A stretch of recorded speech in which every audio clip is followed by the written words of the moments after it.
स्वाधिकारात् प्रमत्तये शापे नास्तं गमित महिमा वर्षभोग्येण भरतो यक्षश्चक्रे जनकतनया स्नान पुण्योदकेषु दिग्गच्छाया तरुषु वसति रामगिर्याश्रमेषु।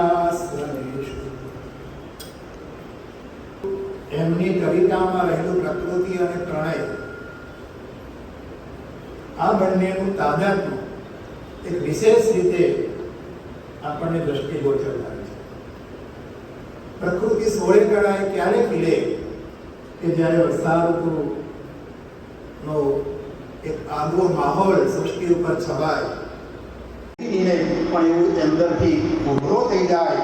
આમ વરસાદમાં ને એમાં પણ વરસાદમાં જિંદગી ભીંજાય જાણે કોઈ ભીની યાદ. આ જે ભૂત કાવ્ય છે, આ ભૂત કાવ્ય ઉર્મી કાવ્ય કહી શકાય, કાવ્ય કહી શકાય. બે ખંડમાં વિભાજિત છે, પૂર્વ અને ઉત્તર. મેઘદૂત કોઈની યાદમાં જ્યારે આ રીતે કોઈ ભીની યાદ હોય અને જે યાદ સતાવે એની વિશેષ પ્રેરણા આપણા કાલિદાસમાંથી પાશ્ચાત્ય કવિઓ પણ લે છે. અને 6 ઋતુની મહાની કહેવાય છે કે આપણી આ વસંત, આપણી આ વર્ષા ઋતુ કે જેને પ્રાણી માત્રની ગંધ આવી તો છે, પરંતુ જે પ્રણયજનો પ્રણયથી અલિપ્ત રહેતા હતા ગ્રીષ્મ ઋતુમાં, એ પ્રણયજનો પણ કદાચ કોઈ પ્રણય વિલય ભોગવતું હોય પ્રણયજનમાંથી, તો એને પણ એક મોરનો ટવકાર થાય અને તેને પ્રિયતમ યાદ આવે. સર્વત્ર આપણે જાણીએ છીએ કે વર્ષા ઋતુમાં એક અનેરો ઉન્માદ પ્રાણીજનોમાં, એક સ્ફૂર્તિનો સંચાર, તીવ્ર અનુભવ એ મેઘદૂતના મેઘ દ્વારા થાય છે. જેને આત્મસાત કરતા કોઈ કવિએ કહ્યું છે કે જાત છત્રી ઢાંકી ફરતા સહુ હું કરું કોને પેશ ચોમાસું. જાત છત્રીથી ઢાંકી ફરતા સહુ, બધા છત્રી ઢાંકેલા છે. હું પેશ કરું કોને ચોમાસું. ખોલીને મેઘદૂત વાંચ્યા કર. અરે ભાઈ, ખોલીને તું મેઘદૂત વાંચ્યા કર. હાથ વગુ રહેશે હંમેશા ચોમાસા. અને ચોમાસાને ઋતુને જાણી લેવું પડે. તારા હાથ વગુ ચોમાસું હંમેશા માટે રહેશે. એટલા માટે આપણા અમૃત ગાયને પણ એના માટે કહ્યું છે કે અંદરની પ્રેરણા માત્ર ચોમાસું, માત્ર વર્ષા ઋતુ નહીં, પરંતુ અમૃત ગાયન કહે છે કે એવી પ્રેરણા મળે તો તે કહે છે, શું કહે છે કે અંદરનો રસ ઢૂંઢાઈને ઘેરું દર્દ બને. અંદરનો રસ ઢૂંઢાઈને ઘેરું દર્દ બને. એવું બને તો શબ્દ કવિની શરદ બને, કવિની ઉપાધિ બને. તારા તમામ રૂપ મને તો પસંદ છે. તારા તમામ રૂપ મને તો પસંદ છે. વર્ષા બને, વસંત બને કે શરદ બને. 3 ઋતુમાં પ્રણયની ઋતુ કાલિદાસે આપી છે. એ જ અમૃત ગાયને કહ્યું છે. ગ્રીષ્મ કે હેમંત નથી કરી, પરંતુ એ કહે છે કે તારા તમામ રૂપ મને તો પસંદ છે. વર્ષા બને, વસંત બને કે શરદ મળે. આ મારા લોહીમાં જો તું, આ મારા લોહીમાં જો ભળેલાની સ્પર્શની, આ મારા લોહીમાં જો ભળેલાની સ્પર્શની, તો શક્ય છે જીવનની પળે પળ સુખદ. શક્ય છે જીવનની પળે પળ સુખદ બને. હૈયામાં રાખી સંગરી હૈયામાં રાખી. સંભવ છે વરાળ અકાળે જલદ બને. સંગરી રાખવાથી વરાળ જલદ જ બનવાની છે. વ્યક્ત પ્રેમ કરવો જોઈએ પ્રિયતમા સાથે.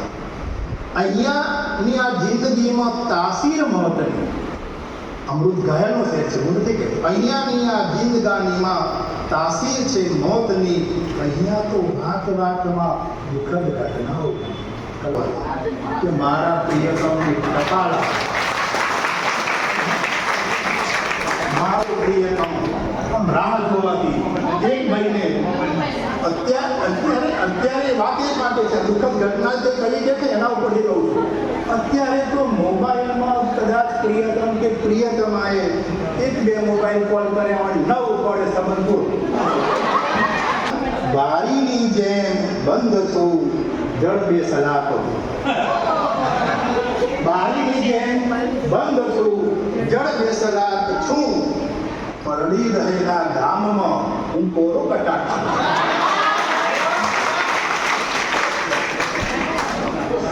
વર્ષા ઋતુના આગમનને જાણે પ્રકૃતિ સાથે રોમાંસનો કહી કાલિદાસ મેઘદૂત રૂપે ઉર્મી કાવ્ય 2 ખંડોમાં વિભાજિત કર્યું.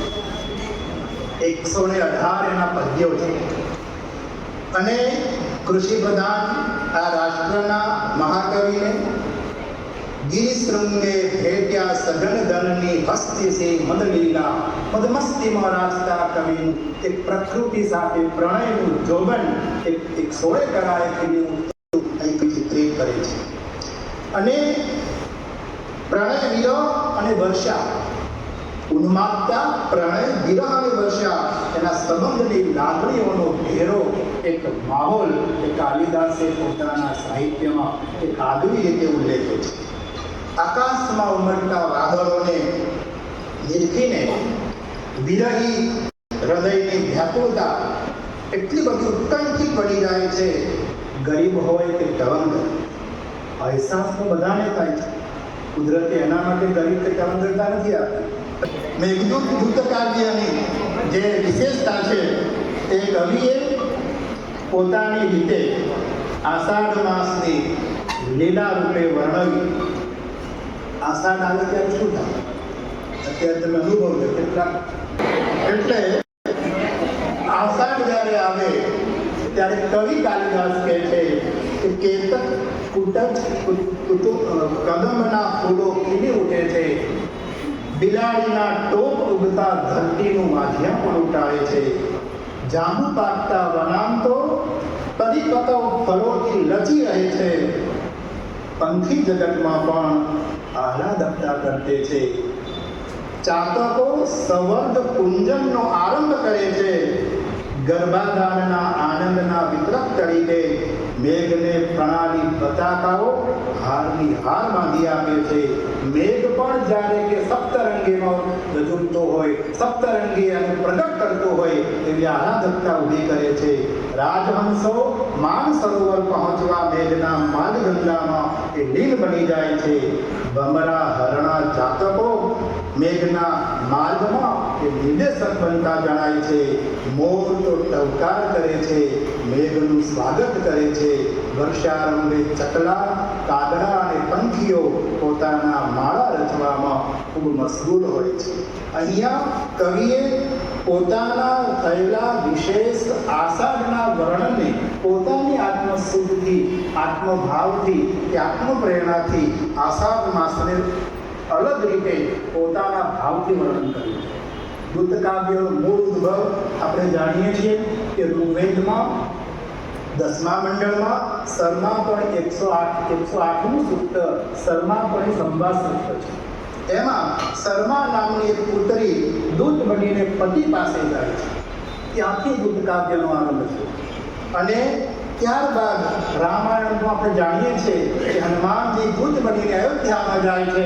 માતા સીતાને છોડાવવા માટે પોતાનું સિંહ કટ્યાર કરે છે. ત્યાં પણ હનુમાનજી, રામાયણમાં પણ દૂતકાવ્યની પ્રેરણા.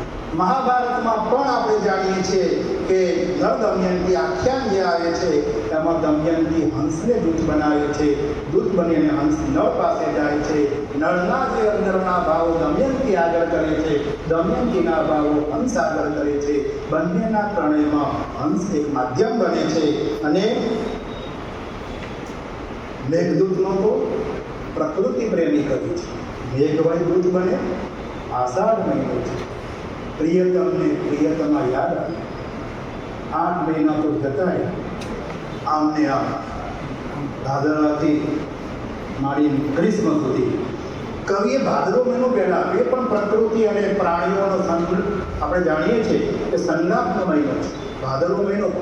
અને ભાદરવા મહિનાથી આરંભ કરીને એમણે પૂર્ણતા પ્રાપ્ત કરવા માટે પ્રણયજનોની એમણે શું કર્યું છે કે છેલ્લે વર્ષા ઋતુમાં આવીને અને મેઘદૂતમાં મેઘને દૂત બનાવ્યું. પછી ઘણા બધા દૂતો બન્યા. કબૂતર જા જા જા બહુ બધું આવ્યું. એ દૂધ આમાંથી પ્રેરણા મળે છે, કારણ કે દૂધમાંથી પક્ષીઓ જે આખું મહાભારતમાં અને આવું કરતા હોય હંસ દ્વારા, તો અત્યારના કવિને તો ડાયરેક્ટરને તો પ્રેરણા મળે ને, પ્રભુ તમને દૂધ બનાવ્યું. અને પિક્ચર જોવા જેવું છે કે બંને હીરો નાયક નાયિકાને મેળવવા માટે કબૂતર જે ચિઠ્ઠીઓની આદાન પ્રદાન કરે છે એ પિક્ચર પણ દૂધમાંથી બનેલું એક દૂધ પ્રેક્ષણનું ભાગ છે, એને પણ જોવા જેવું છે. ત્યારે મેઘદૂતમાં આપણે જાણીએ છીએ કે પ્રથમ શ્લોક મેં પહેલા જ ગાયો, કશ્ચિદ કાંતા વિરહ ગુરુના સ્વાધિકારા પ્રમત્તા. સ્વાધિકાર પોતાના અધિકારમાંથી ચ્યુત થવામાં આવે ત્યારે એની સજા એને ભોગવવી પડે છે. આ યક્ષને એક જવાબદારી આપી છે. યક્ષ એટલે દિવ્ય દેવતા. કુબેર મહાદેવની પૂજા કરી અને યક્ષને જવાબદારી આપી કે સવારે તાજા કમળો તોડી તારે લાવવા અને રાત્રે જ ફૂલો કમળના ચૂંટી લઉં અને સવારે હું આપી દઉં. તો રાત્રે જ્યારે કમળ સંકોચાઈ જાય, આપણે જાણીએ સવારે ખીલે સૂર્યનું કિરણ પડે એ સંકોચાય તો અંદર ભમરો કેમ થઈ ગયો અને ભમરો કેમ થઈ ગયો. સવારે ફૂલો 2-4 દિવસ સરસ ચાલુ, કુબેર પૂજા કરી, પણ થોડોક સમય પછી આ ભમરો એ સવારે ઋષિમુનિઓ પ્રાતઃકાળે સૂર્યોદય સમયે પૂજા કરતા અને આ તો દેવ હતા કુબેર, સાક્ષાત દેવ. કમળ પોતાના મસ્તકની કમળ પણ એને ભેટ આપેલી છે. અને કમળ જ્યારે ભગવાન શિવને ચડાવવા ગયા અને અંદર રહેલો ભમરો બહાર આવ્યો અને ઋષિ કુબેરના આંગળી ઉપર દંશ દીધો. એનાથી એક ઉપાયમાન થઈ ગયા અને એને શાપ આપ્યો કે સ્ફરચ્યુત સ્વાધિકાર પ્રમત્તા. પોતાના અધિકારમાંથી પ્રમત્ત થયો છે, ફરજ ચૂક્યો છે, માટે તમે શાપ આપું છું કે જેના બાહુપાસને કારણે તું મને આ ભમરાનો દંશ થયો છે, માટે હું તને શાપ આપું છું કે 1 વર્ષ સુધી તારે જેની તારી પ્રિયતમા છે એનાથી વિખૂટું તારે પડવું પડશે. યક્ષ અને યક્ષિણી બંને એટલું પ્રણય કરતા હતા કે વિખૂટું પડવું શું, શિવની પૂજા માટે એને કમળ તોડવાના હતા, મહાદેવની પૂજા માટેના કમળો તોડવાના હતા. એ કમળો તોડવા માટે પણ પ્રિયતમાના બાહુપાસમાં જકડવાને કારણે સવારે ન ઉઠવું પડે, રાત્રે તોડતો હતો અને સવારે આપતો હતો. આવો જે યક્ષને આવો શાપ મળ્યો, જેને કારણે પ્રિયતમાથી રામગીરી પર્વત ઉપર દૂર રહેવું પડ્યું. પોતાની પ્રિયતમા હિમાલયમાં અલકાપુરી નગરીમાં નિવાસ કરે છે અને યક્ષ પોતે શાપને કારણે રામગીરી પર્વત ઉપર જતો રહે છે. પ્રકાશભાઈ 8 મહિના તો જતા રહે જેમ તેમ કરી, પણ જ્યારે 9મો મહિનો બેઠો એને પ્રિયતમા યાદ આવી અને પ્રિયતમા અઢળ પ્રેમ હતો, દેવની પૂજામાં પણ અધિકાર ગુમાવે એને એ પ્રિયતમા એવી યાદ આવી. એને થયું કે કાલિદાસ તો પ્રકૃતિ પ્રેમ, એને થયું કે વિશેષ તો શું અને સંદેશા તરીકે શું આપું, જવાય તો નહીં, મોબાઈલ તો હતો નહીં, ડાયરેક્ટ ફોન કરી દે, મેસેજ લખી દે, વોટ્સઅપ ચલો, યાદ આવે છે, તારા વગર ખાધું નથી. બિચારા બંને તરફી પ્રણય હોય, માત્ર યક્ષનો યક્ષિણી પણ પ્રણય વેદના, બંનેનો પ્રણય ઉલ્લેખ પણ કરી શકે.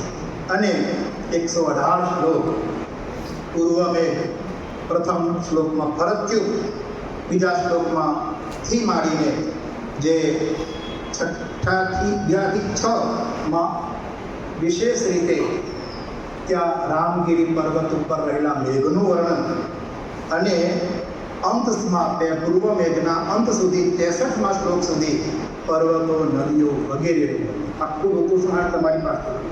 સારાંશ એટલે કહું છે, આખું વ્યાખ્યાન તો 2 કલાક 3 કલાક, પણ મને યક્ષ રાજે કલાક આપે છે એટલે. અને ઉત્તર મેઘમાં અલકા નગરીનું સુંદર નામ, કારણ કે કાલિદાસ ઉજ્જૈનમાં જન્મ્યા છે એવું કહેવાય છે. અને ઉજ્જૈનીમાં અલકા નગરી, ત્યાંનું જ્યારે પોતાના સ્ત્રીને પિયરનું કોઈ મળે, પુત્રું મળે ને તો પણ આનંદ થઈ જાય ને, તેમ પુરુષને પણ જન્મનું જ્યારે સ્થળ ચિતરવાનું હોય ત્યારે જન્મના સ્થળ પ્રત્યે વિશેષ ભાવ હોય. એમ કાલિદાસને પણ અલકા નગરી ઉજ્જૈનીમાં અલકા નગરીની સોને મઢેલી એક સુંદર નગરી અલકા નગરી કે જેમાં મેઘધનુષ્યના તોરણે શોભતું યક્ષ ભવન અને ત્યાંથી સંદેશો પામી મેઘ ઉત્તર મેઘ તરફ આગળ વધે અને યક્ષપ્રિયાના ચિત્રણમાં કાવ્યનો કરુણ ગંભીર અને હૃદયસ્પર્શ બને છે. કાવ્યમાં કરુણતા પણ છે, ગંભીરતા પણ છે, હૃદયસ્પર્શતા પણ છે. યક્ષની પ્રેમિકા વિશેષ ચિત્રી છે. યક્ષિણી પણ કેવી ચિત્રણ એવી કે પાતળી કાયાવાળી, દાડમની કળી જેવા દાંતવાળી, સુંદર અશ્રુઓ જોઈએ તો મોર જેવી ચાલવાળી, મોર નયની એને કહી શકાય એવી આવી સુંદર એક પ્રફુલ્લિત એના દાંત અને હોઠ અને આંખો છે. આવી સુંદર નમણી વિલાસ ગતિવાળી પ્રિયતમાને પ્રિયતમ યાદ કરે છે. અને કેવું પ્રિયતમ કે જે શિવની મહાદેવની પૂજાનું કામ સોંપી હોય એમાંથી ચલિત થતું હોય ફરજમાંથી પ્રિયતમાના વિરહમાં એનો કેશ કલાપ પણ લોખો લાગે છે. પ્રિયતમ નથી એટલે પ્રિયતમાને પ્રિયતમના વિરહમાં એનો કેશ કલાપ પણ લોખો લાગે છે. અને નિરાશામાં પ્રવક્તા ઉપર જેવા હોઠમાં પણ સુકાઈ જાય છે. પ્રિયતમનું સ્વપ્ન સમાગમ કરાવતી ઊંઘ એ પણ તેને આવતી નથી. ધ્યાન કરે છે, પ્રિયતમને ધ્યાન કરે છે. દેહ પર આભૂષણો નથી, આંખે અંજન નથી, માત્ર પ્રિયતમ જ દેખાય છે. આખી રાત જાગે છે, રાતોની રાત પસાર થઈ જાય છે. માત્ર નિર્જીવ મૂર્તિ હોય એવો ભાસ એને થાય છે. અને ઝવેરચંદ મેઘાણી પણ આ મેઘ જ્યારે આકાશમાં ગરજે, મેઘ આકાશમાં વાદળા ઘેરાય ત્યારે ઝવેરચંદ મેઘાણીને પણ થાય કે પ્રિયજનો કેવા હોય. ત્યારે મેઘાણી કહે છે મોરબની કનગાટ ઘનઘોર જરે સહુઓર ભલે મારું મન મોરબની કનગાટ કરે, મન મોરબની કનગાટ કરે, મારું મન મોરબની કનગાટ. કેવું બની મોર તો બિચારો ક્યાં છે ખબર નહીં. આ મોર ક્યાંથી આવે? યક્ષ પ્રિયાની સુકુમારતા, વિરહ વ્યાકુળતા, પતિનિષ્ઠા, પ્રીતિની ઝાંખી ચિતરવામાં કવિએ આટલું ચિત્ર્યું છે ને તો પણ કાલિદાસ કહે છે કે મેં પ્રિયતમાની વિરહ અવસ્થા ચિતરવામાં સંયમ રાખ્યો છે. સંયમ ન રાખ્યો તો કેવું ચિત્ર્યું? એટલે આ રીતે જ્યારે ઘનઘોર મેઘાડંબર આકાશમાં ઘેરાયેલા છે ત્યારે યક્ષ કોઈ પણ પ્રિયતમાનું મન અંગાટ કરે છે. ત્યારે મને એક અબ્રાહમ જીરા નામના શેરનો એક શેર આવે છે કે આંખોમાં બેઠેલા ચાતક કહે છે મારું ચોમાસું ક્યાંક આસપાસ છે. આકાશમાં વાદળો ઘેરાય ત્યારે આંખોમાં બેઠેલા ચાતક બંને દૂર છે બિચારા, રાહ જોઈ કસાર ક્યારે આવે મળીએ. આંખોમાં બેઠેલા ચાતક કહે છે મારું ચોમાસું ક્યાંક આસપાસ છે. ગાલો પર લજ્જાની લાલી ફૂટ્યાનું કોઈ કારણ પૂછે તો કહું ખાસ છે. કેમ લાલી ફૂટી? તમે તો ધર્મઈ ગયા હતા અત્યારે. આ કેમ મેઘો આવ્યું તમારે લાડી ફૂટી? તો એને હું એમ કહીશ કે એનું કારણ ખાસ છે, તમે નહીં. રામગીરી પર્વત ઉપર રહ્યા વિયોગી તારી જેમ જ વ્યાકુળ છે. યક્ષ પણ પોતાની વ્યથા ઢાળી અને તારા મુખ સ્પર્શનો લોભી આજે નયનોથી અગોચર છે છતાં સંદેશ કહેવડાવે છે કે આ સૃષ્ટિના સુંદર પદાર્થોમાં તારું સાદૃશ્ય હું શોધી રહ્યો છું. ઘણા દિવસથી શોધું છું, પર્વતમાં શોધું છું, નદીમાં શોધું છું, નાવમાં શોધું છું, વૃક્ષમાં શોધું છું, પર્ણમાં શોધું છું, પરંતુ ફૂલમાં પણ શોધું છું, પરંતુ તારા જેવું સૌંદર્ય મને ક્યાં દેખાતું? આવું એક કવિ કહે છે કે મને હું કારણ કે વિક્રમ વર્ષમાં પૂર્વમાં પણ ઉર્વશી મળતી નથી ને એટલે ગાળો થઈ જાય છે. કાલિદાસ માત્ર આમાં જ કર્યો છે એવું નથી, ત્રણ નાટકોમાં પ્રણયનું વિશે એવું પણ છે. એક સ્વર્ગની અપ્સરા એને મળી છે, બંને હનીમૂન ઉપર ગયા છે, લગ્ન પછી તુરંત જ એ વખતે કાલિદાસે હનીમૂન પણ મોકલ્યા છે. ત્યાં મોકલ્યા ગંધમાદન પર્વત, એ વખતે પ્રકૃતિ પ્રેમી હતો. અને જ્યારે હનીમૂન ઉપર જાય સંદીપભાઈ અને પ્રિયતમા ખોવાઈ જાય છે. આ પ્રિયતમા ખોવાઈ ગઈ, બિચારો ગાંડો થઈ ગયો, પાગલ થઈ ગયો કે મારી પ્રિયતમા, અરે ઉર્વશી અહીં કઈ બધે જ પડી છે. વાદળાને પૂછે, નાવને પૂછે, ઝરણાને પૂછે, નદીઓને પૂછે, મારી ઉર્વશીને ક્યાં ગઈ? પાગલ બની ગઈ. આ પાગલતા નિરૂપવાનું કાર્ય કાલિદાસ. પથ્થર બને છે, રેલી સ્વરૂપે ભગત શ્રી દિશે બનવા જાય છે એટલે રેલી બની જાય છે. ઉતાવળ નથી દસ 15 મિનિટ કહું ને.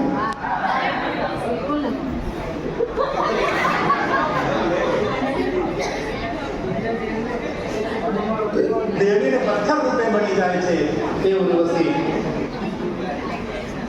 કારણ કે ભારત દેશનો જન્મ આપણે જાણીએ છીએ ને, સર્વગમન, જેનું મૂળ નામ ભારત છે. એ મૂળ ભારત નામ છે. શકુંતલા અને દુષ્યંતનો પુત્ર છે. મૂળ નામ સર્વગમ છે, પરંતુ ભારત પ્રદેશનું નામ એના ઉપર તેનું છે. આટલું વિશેષ સામર્થ્ય કાલિદાસના નાટકોમાં છે. અને અહીંયા પણ પ્રિયતમાના વિરોધમાં યક્ષ પ્રિયતમ એવો ગાંડો બની ગયો છે કે તેને કહે છે કે હું પ્રિયલતામાં તારા અંગને માનું છું પણ મળતું નથી. દ્રશ્ય મુંદડીની દ્રષ્ટિમાં તને શોધું છું પણ મને તું પામતું મને મળતી નથી. ચંદ્રમાં બહાર જાઉં છું, તારી મુખ કળાને જોઉં છું, પરંતુ ચંદ્ર પણ મને અંધકાર રૂપ લાગે છે.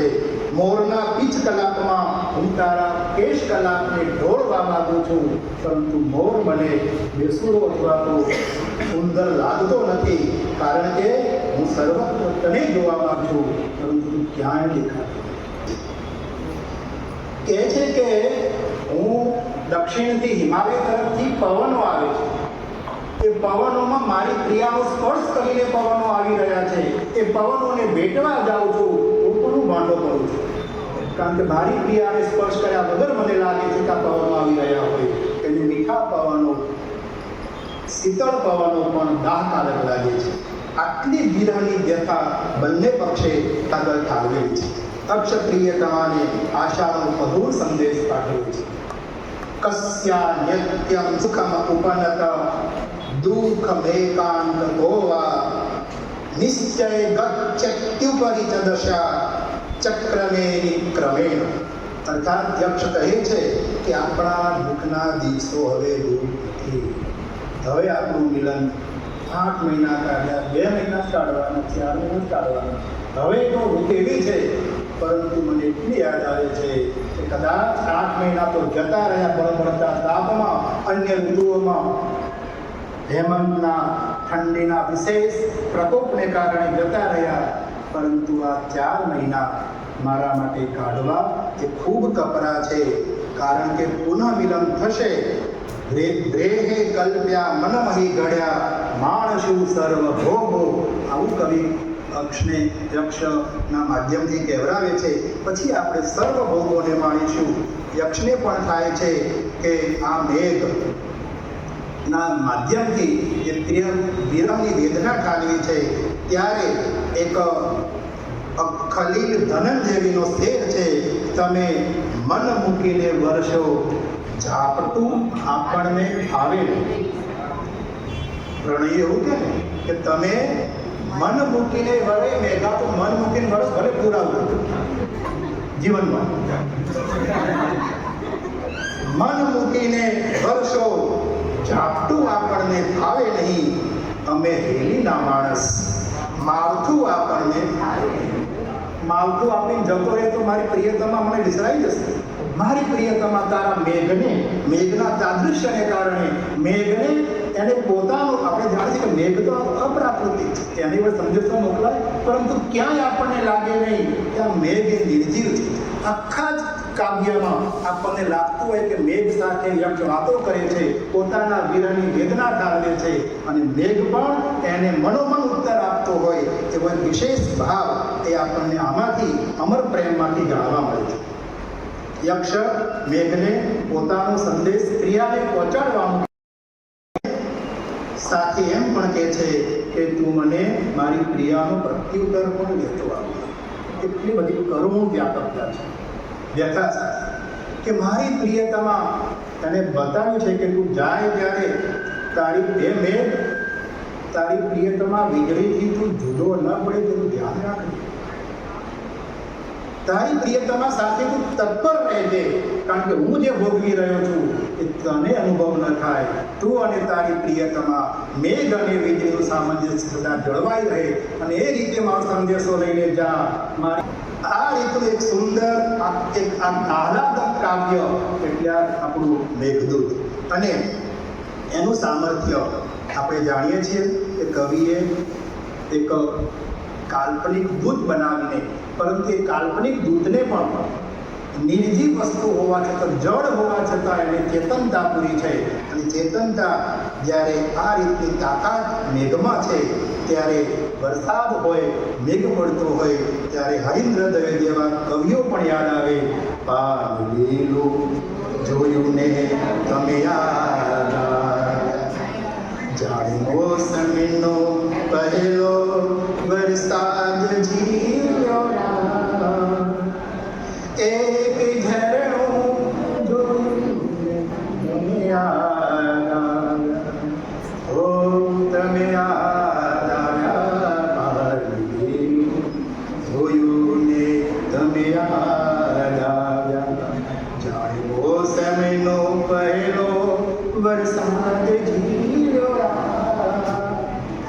કેટલીક કવિની પણ વિશેષતા એમાં જોવા આપણને દ્રષ્ટિગોચર થાય છે કે સિઝન સાવનની છે, વરસાદી વાયરા છે, અને આ વર્ષા ઋતુમાં સંસ્કૃત સાહિત્ય અને એમાંય પ્રકૃતિ પ્રણયના મહાકવિ કાલિદાસનું સ્મરણ ન થાય, વ્યક્તિ નિર્જીવ છે એમ માનવું. અને ટિપિકલ બોલિવૂડની જે સિચ્યુએશનમાં એકબીજાથી જે સ્મૃતિથી અને પુનઃમિલનની આશામાં જીવે છે. પુનઃમિલનની આશા ન હોય ત્યારે જીવન અઘરું પડે. અહીં તો કાલિદાસે કહ્યું છે કે એક જ વર્ષ પુનઃમિલન થવાનું છે. જ્યારે પુનઃમિલન, કારણ કે પ્રકૃતિ પ્રેમી સાથે પ્રણય કવિ હોય ત્યારે એને 1 વર્ષનો શાપ આપ્યો, પરંતુ 1 વર્ષના શાપમાં પ્રણય જરૂરી એવી દુર્દશા થાય. કાવ્ય ઉત્તમ વિરહ કાવ્ય, ઉત્તમ વિપ્રલમ શૃંગારનું કાવ્ય એટલે આપણું મેઘદૂત. એક નિર્જીવ મેઘની સાથે એક સજીવ માણસ સંદેશો આપે અને પોતાનું પ્રણય વ્યક્ત કરે, કારણ કે મેઘથી વિશેષ સંચેતના પ્રણયની બીજા કશામાં હોતી નથી, એવું કાલિદાસે ફલિત કર્યું છે. મેઘના વિશેષ એના ભાવથી, મેઘના વિશેષ સામ્રાજ્યથી પ્રિયતમાને સંદેશો મોકલાવે અને તે સંદેશો અમર બની રહે. એના પછી કેટલાય દૂતકાવ્યો લખવાની પ્રેરણા મળે. એ છે આપણા મહાકવિ કાલિદાસ. એમને સ્મરણ કર્યું છે. એમનું પૃથ્વી ઉપર, સમાજ ઉપર, આપણા સાહિત્ય ઉપર ખૂબ ઋણ છે. એ ઋણને કારણે આપણે બધા સારી રીતે પ્રણય આસક્ત અથવા તો વિરહી બનીને પણ એમના કૃતિને વાંચનથી આપણે એમનો એક વિશેષ ઋણ ભાવ આજે વ્યક્ત. ઓમ નમો કાલિદાસાય નમઃ.